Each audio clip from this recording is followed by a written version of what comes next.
ونعوذ بالله من شرور أنفسنا وسيئات أعمالنا من يهده الله فلا مضل له ومن يضلل فلا هادي له أشهد أن لا إله إلا الله وحده لا شريك له وأشهد أن محمدا عبده ورسوله لا نبي بعده قال الله تعالى في كتابه الكريم يا أيها الذين آمنوا اتقوا الله حق تقاته ولا تموتن إلا وأنتم مسلمون وقال يا أيها الناس اتقوا ربكم الذي خلقكم من نفس واحدة وخلق منها زوجها وبث منهما رجالا كثيرا ونساء واتقوا الله الذي تساءلون به والأرحام إن الله كان عليكم رقيبا وقال يا أيها الذين آمنوا اتقوا الله وقولوا قولا سديدا يصلح لكم أعمالكم ويغفر لكم ذنوبكم ومن يطع الله ورسوله فقد فاز فوزا عظيما أما بعد فإن خير الكلام كلام الله وخير الهدي هدي محمد صلى الله عليه وسلم وشر الأمور محدثاتها وكل محدثة بدعة وكل بدعة ضلالة وكل ضلالة في النار. Ikhwatal iman rahimani wa rahimakumullahu jami'an. Alhamdulillah, segala pujian hanya milik Allah atas nikmat, rahmat, hidayah dan juga taufiknya. Pada kesempatan berbahagia di siang hari ini, kita semua dalam keadaan sehat walafiat, dalam keadaan berkesempatan dan memiliki waktu luang, yang mana keduanya merupakan nikmat yang kebanyakan orang lupa, lalai dan tidak menyadarinya. Nabi kita sallallahu alaihi wasallam bersabda, ni'matani maghbunun fihima katsirun minan nas. Ada dua kenikmatan kebanyakan mayoritas manusia tertipu, lalai, tidak merasakan itu nikmat, tidak menyadarinya. Kata Nabi sallallahu alaihi wasallam, as-sihhatu wal faragh, yaitu nikmat sehat wal afiat dan juga nikmat waktu luang. Dan kita di antara orang yang Allah berikan taufik tidak lalai dan tidak lupa dengan kenikmatan tersebut.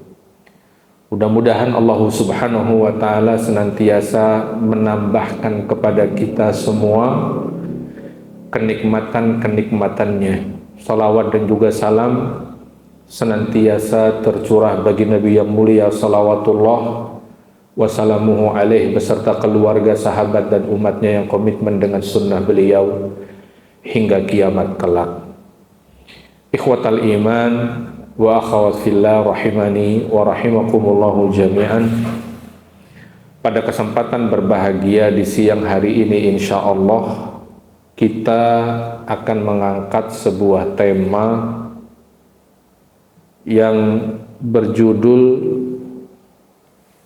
beratnya jalan menuju surga. Dan itulah memang kenyataannya, ikhwatal iman, bahwa jalan menuju surga itu berat. Jalan menuju surga itu terjal, tidak landai, tidak mendatar. Akan tetapi jalan menuju surga itu selalu penuh dengan tanjakan yang tentu menuntut usaha lebih dari kita semua. Karena memang sesuatu yang berharga, sesuatu yang mahal, sesuatu yang bernilai harus dibayar dengan harga yang tidak sedikit. Sesuatu yang mahal memang harus dibayar dengan harga yang mahal juga. Tentu terlalu rendah jika kita analogikan surga dengan emas. Ya. Surga terlalu indah untuk kita analogikan dengan emas. Akan tetapi, okelah kita ambil contoh emas lah, sesuatu yang kita tidak berdebat akan nilai yang terkandung di dalamnya. Emas, ya, 24 karat. Yang hari ini 1 gramnya harganya hampir 1 juta, atau barangkali 1 juta. 1 gram. Yang nggak bisa dibuat apa-apa sudah. Ya. Itu harganya 1 juta. Sesuatu yang jelaslah gambaran bagi kita yang hari ini memiliki nilai yang begitu berharga di tengah-tengah kehidupan kita.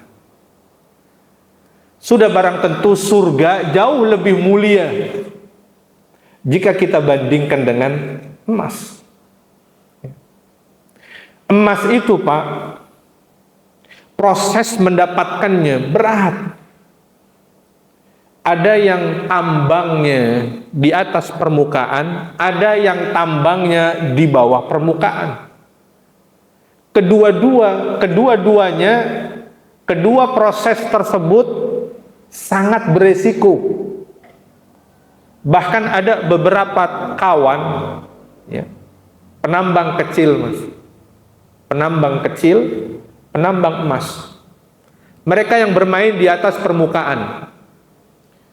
Karena teknologinya jauh lebih murah, jauh lebih sederhana, ya, safety-nya juga jauh lebih, ya, bisa terkondisikan ketimbang mereka yang berada di bawah permukaan. Tapi tetap saja kedua-duanya beresiko. Mereka yang menambang di atas permukaan, resiko longsornya juga besar. Dan biasanya kan emas itu berada kalau di permukaan itu di sungai, Mas, biasanya. Biasanya begitu, secara umum ya. Itu di sungai yang mengalir. Itu banyak mengandung emas. Cuma kata teman mereka yang menambang itu yang namanya banjir bandang tiba-tiba datang, itu sering sekali. Nggak ada tanda-tanda.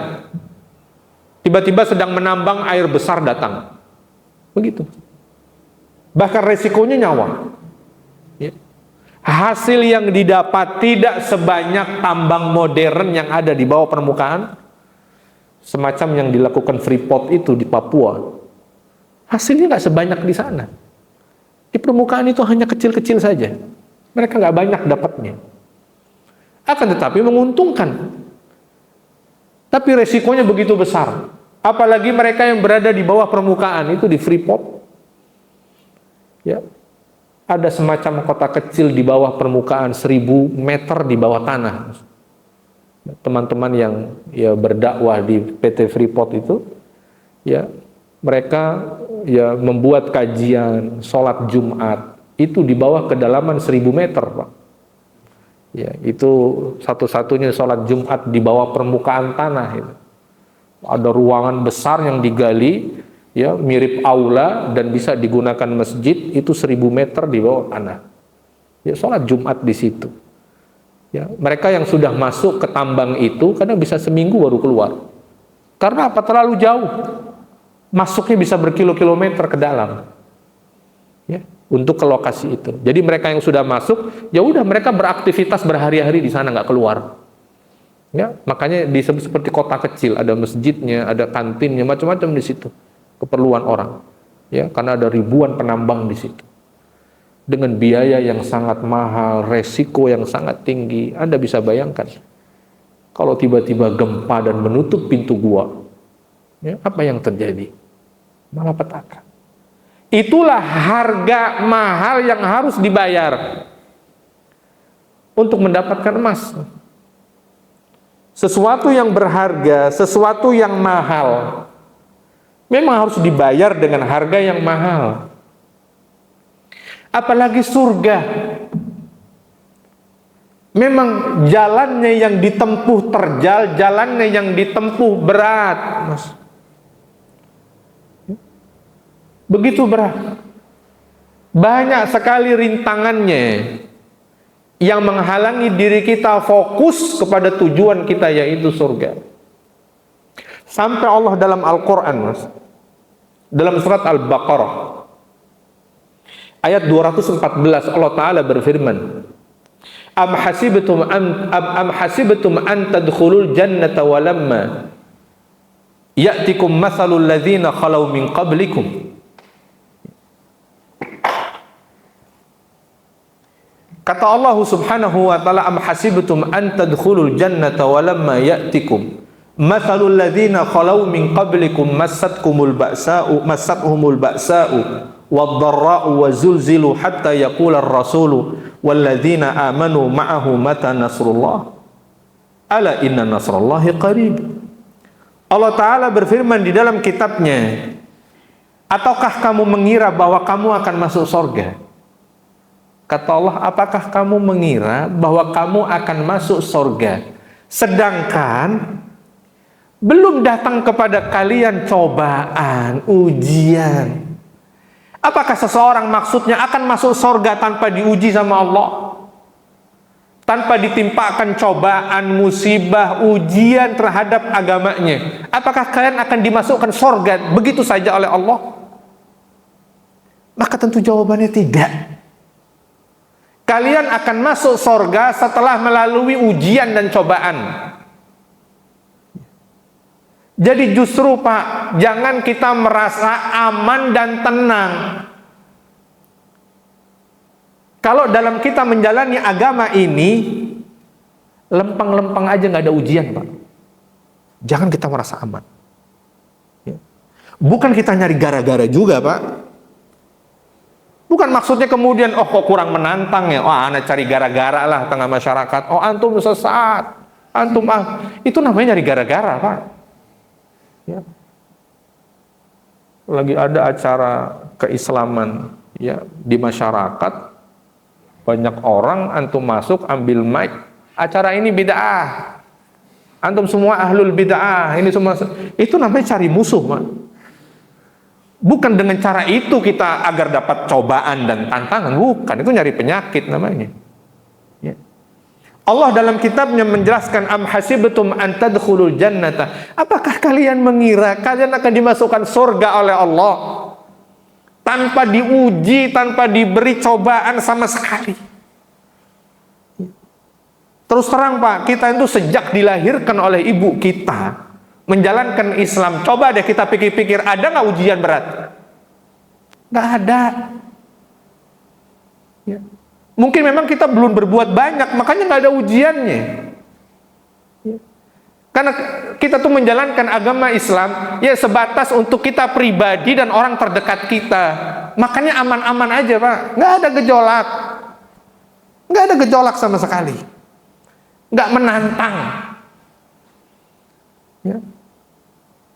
Bahkan oleh karenanya Allah di dalam kitabnya mengatakan, walamma ya'tikum mathalul ladzina khalau min qablikum, apakah kalian akan masuk ke dalam surga begitu saja sedangkan kalian belum tertimpa dengan apa yang telah menimpa umat sebelum kalian?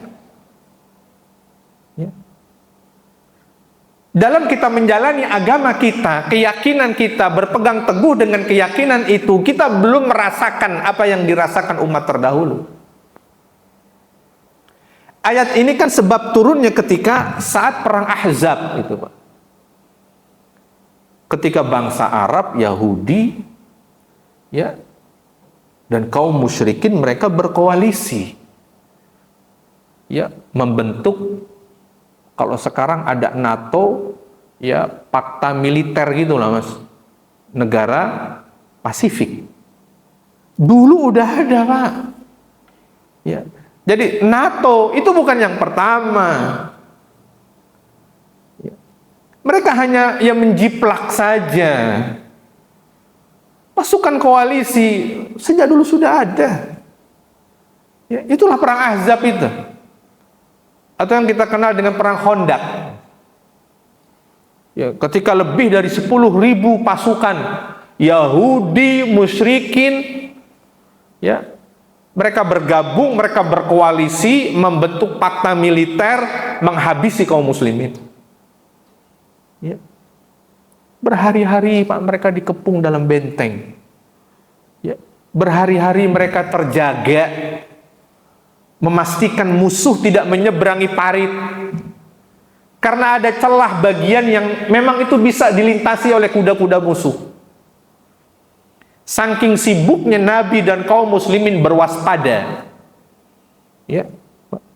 Ini kan di kota Madinah ada anak-anak, ada perempuan, ya, yang kaum laki-lakinya berjaga-jaga. Sampai Nabi lupa sholat zuhur dan sholat asar. Lupa, belum dikerjain. Terlalu sibuk memastikan bahwa tidak ada musuh yang bisa menyeberangi parit. Ya, karena parit itu digali lebar dan dalam, ya, dengan radius yang cukup panjang. Ya. Sampai Nabi SAW lupa sholat zuhur dan asar. Dan kemudian ingatnya pada sholat maghrib. Ingatnya di sholat maghrib. Oh iya, belum sholat. Ya. Begitu disebutkan dalam hadis. Walamma ya'tikum mathalul ladzina khalau min qablikum. Padahal mereka belum mengalami apa yang dialami umat sebelumnya. Disebutkan dalam sebuah riwayat sahabat Khabbab ibn al-Aratti radhiyallahu ta'ala anhu, ketika Nabi sedang duduk-duduk, datanglah Khabbab ibn al-Arat. Ini di awal-awal keislaman, Pak, masih di kota Makkah. Yang antum tahu bagaimana awal keislaman orang, ya, keluarganya Ammar ibnu Yasir, ya, Bilal ibnu Rabah, dan keluarga-keluarga al-mustad'afin dari kalangan budak dan orang-orang miskin. Mereka lah yang menjadi objek penyiksaan tuh, Mas. Objek penyiksaan, penindasan mereka. Ya. Kita tahu bagaimana kisah keluarganya Ammar ibnu Yasir. Ya. Yang bapak ibunya dibunuh di depan anaknya Yasir. Di depan anaknya Ammar. Dibunuh, Mas, di depan anaknya. Bukan dibunuh seketika, disiksa dulu baru dibunuh. Itu yang terjadi.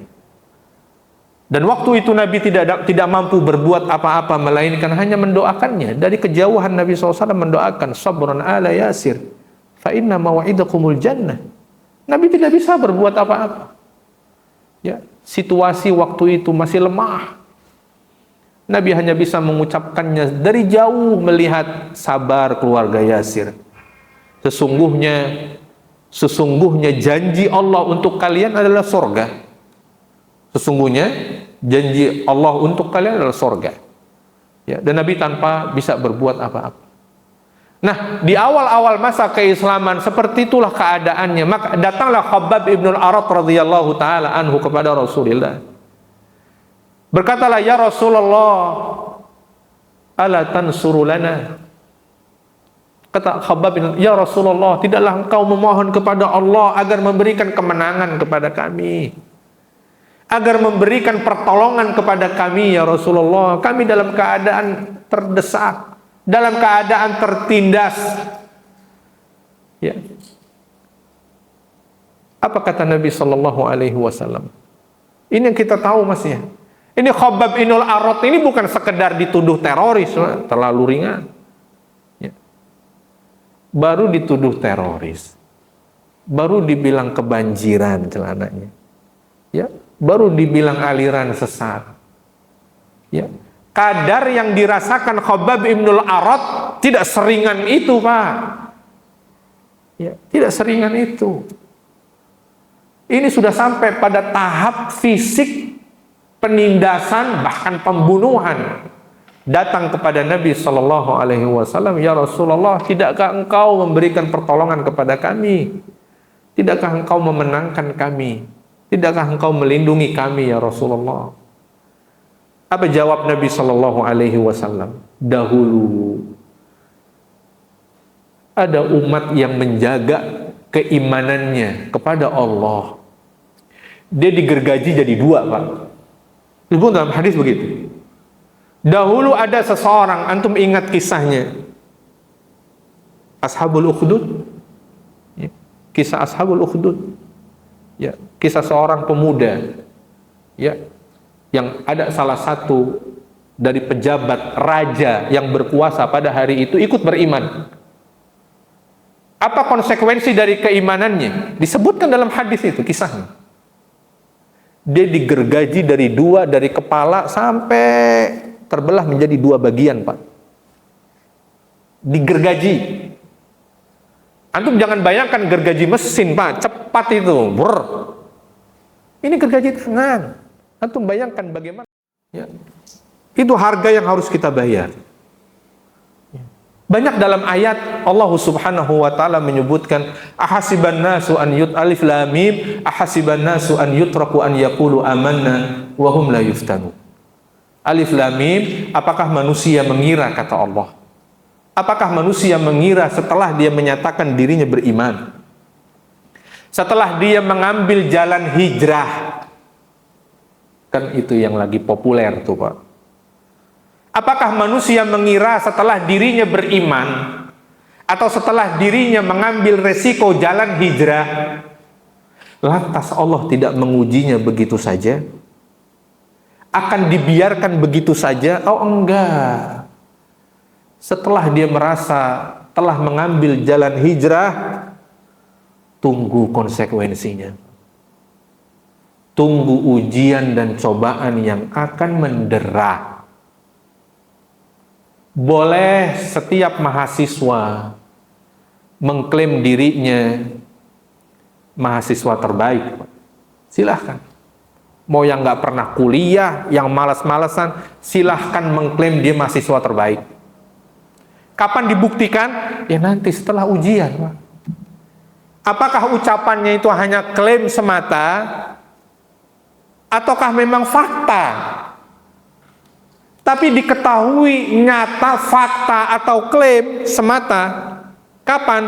Setelah ujian. Pembuktiannya di situ. Silahkanlah setiap mahasiswa mengklaim dirinya mahasiswa terbaik. Mau yang nggak pernah masuk kampus kayak sekalian, nggak pernah kuliah, bolos terus. Silahkan aja. Boleh. Tapi nanti dibuktikan saat ujian. Siapa yang terbaik? Di situ ketahuan. Di situ ketahuan. Begitu pula dalam hal keimanan tuh Pak. Silahkanlah semua orang boleh mengklaim dirinya adalah orang beriman. Dirinya yang paling hijrah sudah. Setiap orang boleh mengatakan itu. Tapi kapan semua itu terbukti? Setelah dia melewati ujian demi ujian Pak. Ya, dibilang teroris nggak mempan sudah. Dibilang kebanjiran celana kungfu nggak mempan dia. Ya, apapun ujian dilewati sudah. Ya. Dia tetap konsisten, nggak berubah. Ya. Tetap seperti dia di awal hijrah. Ya. Disitulah pembuktiannya, memang dengan ujian. Ya. Kadar emas itu murni, Mas. Itu melalui proses apa dulu? Dibakar. Untuk menghasilkan emas yang murni, prosesnya harus dibakar dulu. Dibakar sekian, baru dia murni tuh. Maksudnya kotoran-kotoran yang tidak diinginkan itu menguap tuh, hilang, terpisah dia. Sampailah kemudian emas 24 karat. Dia mau emas 24 karat apa yang 18 karat? Itu kan pilihan. Ya, mau yang 18 banyak campuran logam lainnya, mau yang murni 24 karat. Untuk sampai pada tahap proses yang 24 karat, ada prosesnya lagi. Sehingga murni betul-betul emas dia 24 karat. Ya. Artinya semua itu harus melalui proses ujian dan cobaan.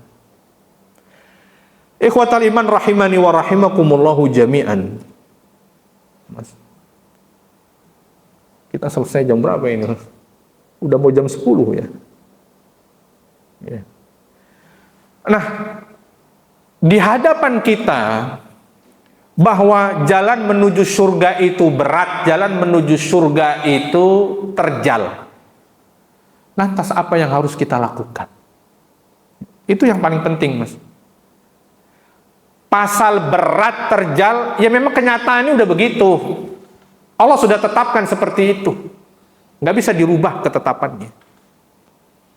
Akan tetapi yang paling penting bagi kita adalah apa yang mesti kita lakukan, kan itu. Apa yang mesti kita lakukan? Tentulah dengan mujahadatun nafs. Dengan kita bersungguh-sungguh, dengan kita berjuang. Ya. Mau berkorban, itu namanya mujahadatun nafs. Ya. Melawan hawa nafsu. Ya. Nah, bagaimana kesungguh-sungguhan yang akan kita lakukan? Penting, Mas. kita mengetahui dan bisa menghadirkan keutamaan yang akan didapat seseorang yang mereka melakukan mujahadatun nafs. Mereka bersungguh-sungguh, Pak. Sebetulnya musuh yang paling berat bagi kita itu bukan musuh orang-orang kafir di hadapan kita, Pak, bukan. Kalau itu jelas musuhnya ada di hadapan kita dan mereka akan mencelakakan kita, sehingga kita pun berwaspada, sehingga kita pun bersiap-siap. Sekejam-kejamnya musuh yang ada hari ini, jika mereka jelas ada di hadapan kita, kita akan waspada tinggi, Pak. Kita akan melakukan langkah-langkah persiapan bagaimana mengkanter serangan-serangan musuh. Akan tetapi yang paling berat, Pak, adalah melawan musuh dalam bentuk hawa nafsu. Melawan, berjuang musuh dalam bentuk hawa nafsu. Mengapa? Karena hawa nafsu selalu menghadirkan kenikmatan untuk kita, Pak. Yang hakikatnya adalah kenistaan. Hawa nafsu kan begitu, Pak. Ya. Hawa nafsu ini kan selalu menghadirkan kepada kita seolah-olah berbunga-bunga. Dia begitu indah dan kita begitu tertarik dengannya. Itulah hawa nafsu. Dan kita tertipu seolah-olah dia menawarkan kebaikan, padahal hawa nafsu menawarkan keburukan, kehinaan. Sehingga kita tidak waspada. Kita ikut arusnya. Ya. Makanya ketika Nabi SAW sepulang peperangan, ya, apa kata Nabi SAW? Sekarang kita berjihad, jihad yang lebih besar. Baru jihad nih, Pak, baru jihad berperang melawan musuh, kata Nabi, kita sekarang pulang berjihad yang lebih besar. Maksud beliau apa? Hawa nafsu. Musuh jelas kok kelihatan kasat mata dan kita waspada penuh karena mereka akan menyelakai kita. Tapi hawa nafsu, siapa yang mampu untuk waspada melawannya? Kecuali hanya mereka yang dirahmati oleh Allah, Pak. Kebanyakan kita mengikuti arusnya, padahal dia musuh bagi kita semua. Itulah hawa nafsu. Makanya kata Nabi SAW, wa hujibatil jannatu bil makarih wa hujibatin naru bisyahawat. Kata Nabi SAW, surga itu selalu dibayang-bayangi, Pak, dengan hal-hal yang tidak disukai oleh manusia. Itu surga begitu, Pak. Selalu dibayang-bayangi dengan sesuatu yang nggak disukai manusia. Dari sekian banyak manusia, Pak, berapa banyak sih yang tertarik untuk datang ke kajian majelis ilmu? Ya, yang datang ke sini aja nggak banyak. Dari sekian banyak manusia, berapa banyak sih yang tertarik? Karena memang lebih enak di rumah sambil megang remote, paling enak itu. Ketimbang duduk datang jauh-jauh, capek-capek, bosan sejam. Ya, apalagi kalau materinya kurang menarik, pematerinya kurang menarik, lebih berat lagi. Ya. Surga itu begitu, Pak, dibayang-bayangi dengan kita sesuatu yang nggak kita sukai. Berapa banyak sih orang yang konsisten sholat 5 waktu di masjid berjamaah? Dari sekian banyak manusia yang tinggal dekat dengan masjid, berapa banyak mereka yang berdiri sholat berjamaah? Karena memang enakan sholat di rumah. Nggak harus kudu buru-buru nunggu iqomat, enggak. Enakan di rumah. Kalau ke masjid itu kan ya jalannya butuh waktu, butuh tenaga, siap-siapnya juga butuh waktu, kan nggak enak. Orang seolah-olah dikejar-kejar. Ya. Waktu iqomah dari azan cuma 10 menit, seolah dikejar-kejar. 5 waktu lagi. Zuhur gini hari udah panas, entar asar ya bentrok dengan istirahat tidur siang. Ya, maghrib, isya, apalagi subuh. Kan nggak enak. Enak kan sholat di rumah, bisa entar-entar, bisa 15 menit kemudian, 20 menit kemudian. Tapi surga begitu, kata Nabi, dibayang-bayangi dengan sesuatu yang tidak mengenakkan. Sekarang, Pak, apa sih enaknya jihad berperang tuh? Di Palestina tuh, apa sih enaknya? Kalau kita berhadapan dengan kematian kok, apa enaknya? Tapi kan di balik itu ada jaminan surga. Ya. Belum mereka melawan rasa takut. Yang namanya orang, Pak, yang namanya orang dengan kematian itu takut.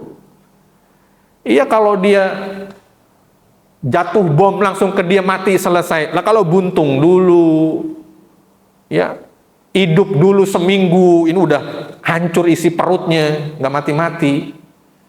Ya, siapa yang bisa bersabar begitu, Pak? Ya. Kan itu nggak enak. Manusia menghindar darinya. Ya. Kalau jatuh bom langsung di badannya, mati selesai, Pak. Nah kalau dikasih hidup dulu sama Allah seminggu, nggak punya kaki dua-duanya, nggak punya tangan, ya dia hanya bisa terbaring saja. Seminggu kemudian dia mati kehabisan darah. Ya. Itu kan tidak disukai orang, dihindari yang kayak begitu. Tapi itu kan surga begitu. Wa hujibatin naru bisyahawat. Adapun neraka itu dibayang-bayangi dengan syahwat, Pak. Syahwat itu kan hasrat. Hasrat itu kan membawa nikmat. Tapi dibaliknya neraka. Ya. Maksiat itu kan membawa nikmat, Pak. Yang nggak enak itu kan maksiat setelahnya. Saat maksiatnya enak. Saat maksiatnya enak. Yang nggak enak itu kan akibatnya. Kalau sensasinya nikmat. Apa buktinya? Banyak orang bermaksiat, Pak. Kalau maksiat itu menyakitkan, apa ada orang berani maksiat hari ini? Nggak ada. Kalau maksiat itu ya menyengsarakan, nggak ada orang maksiat, Pak. Ya, maksiat itu kan yang menyakitkan dampaknya setelahnya. Apakah di dunia, apakah nanti di akhirat. Saat maksiatnya ada sensasi kenikmatan. Karena di situ dominan syahwat, ada hasrat. Syahwat kan membawa nikmat. Akan tetapi di balik itu semua neraka. Makanya Nabi katakan wa hujibatin naru bisyahawat. Ya. Dan neraka dibayang-bayangi dengan syahwat. Pada intinya, ikhwatal iman wa akhwat fillah rahimani wa rahimakumullahu jami'an. Ini penting kita hadirkan di dalam diri kita. Fadilah atau buah dari seseorang mujahadatun nafs. Berjuang bersungguh-sungguh menahan hawa nafsunya. Karena kaitannya begitu erat dengan tema kita, beratnya jalan menuju surga. Tantangan paling berat menuju surga kan syahwat. Tantangan paling berat, Pak. Nah, ini bagaimana kita melawan syahwat ini? Bagaimana kita konsisten, teguh, ya, stabil, Pak, menahan, melawan yang namanya syahwat, itu kan paling penting. Ya. Karena itulah yang harus kita lakukan. Faktanya kan begitu. Bagaimana kita bisa konsisten menghadirkan, ya kita bisa hadirkan dalam diri kita, Pak, keutamaan orang yang bermujahadah terhadap hawa nafsunya. Ya. Buahnya yang pertama adalah ya, firarus syaitan minal mujahidi li nafsihi. Ya.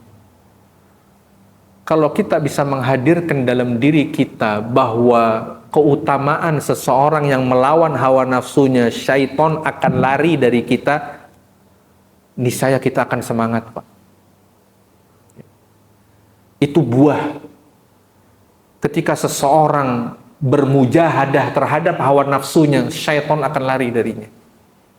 Tidakkah kita teringat dengan hadis Nabi Shallallahu Alaihi Wasallam yang menggambarkan keutamaan Umar radhiyallahu taala anhu, yang kita tahu lah Umar bin Khattab radhiyallahu taala, sahabat besar Nabi Shallallahu Alaihi Wasallam, yang dikenal dengan keteguhannya, keimanannya, ya, kewibawaannya, keberaniannya adalah Umar bin Khattab radhiyallahu taala anhu.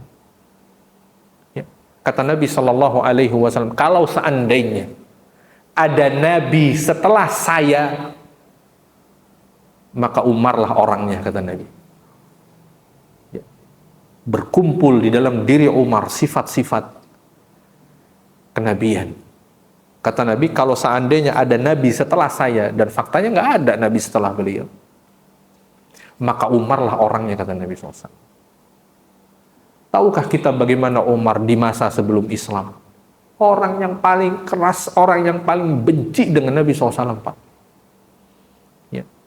Sama setan 11-12 lah. Umar Ibn Khattab sebelum Islam sama setan 11-12. Ya. Orang yang paling keras permusuhannya terhadap Islam, orang yang paling keras perlakuannya terhadap Nabi. Itu Umar. Lihat bagaimana setelah dia beriman. Ya. Berhasil melawan hawa nafsunya. Ya. Menjadi orang hebat, Pak.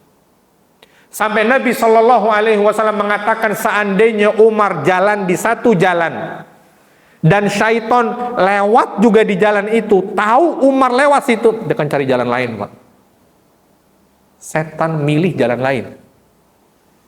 Itu. Ya. Kata Nabi SAW, setan akan cari jalan lain ketika tahu jalan itu dilalui Umar. Sampai segitunya, Pak. Untuk sekedar bertemu saja dengan Umar, nggak berani, Pak. Kebayang nggak? Apalagi mau ngeganggu. Ketemu aja nggak berani. Kalau kita kan sama setan diginiin, Pak. Nah, tuh, teman dekat. Ya. Bahaya kalau sama setan diginiin sudah. Ya, sohib, ya, dekat. Nah, yang menjadikan setan itu lari, ya, ini ketika seseorang mampu melawan hawa nafsunya, Pak. Jadi buah. Ya. Itu buah manis yang harus kita bisa hadirkan, Pak, dalam diri kita, bahwa dengan kita melawan hawa nafsu, setan itu akan lari. Ya, setan akan lari. Ya. Kemudian yang kedua,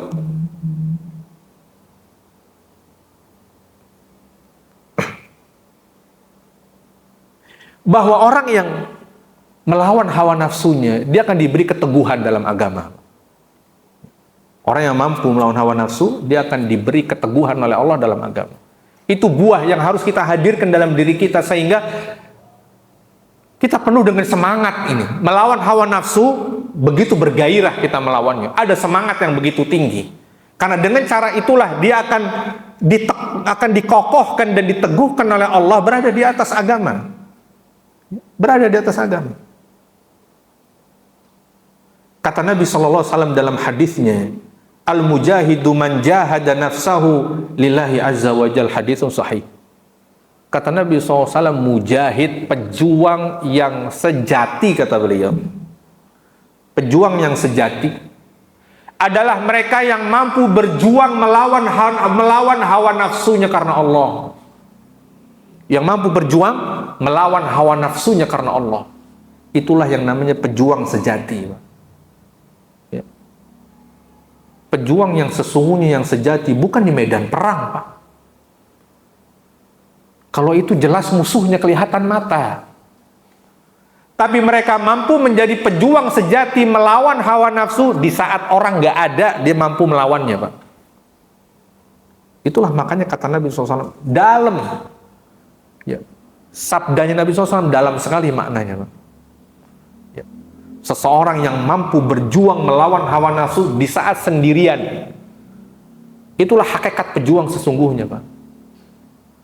Ya, kalau mereka perang di medan perang, Pak, dilihat ya ratusan ribuan pasang mata, dia berani, dia hebat berperang, wajar. Dia berperang disaksikan ribuan pasang mata. Ada potensi, Mas. Ada potensi dia berperang untuk mendapat pengakuan. Ada potensi. Tapi mereka yang berjuang seorang diri di kamarnya, di tengah kesendiriannya, tidak ada pasang mata yang menyaksikannya, yang mengawasinya, dan dia mampu menahan hawa nafsunya, melawan hawa nafsunya, itulah pejuang yang sejati, kata Nabi.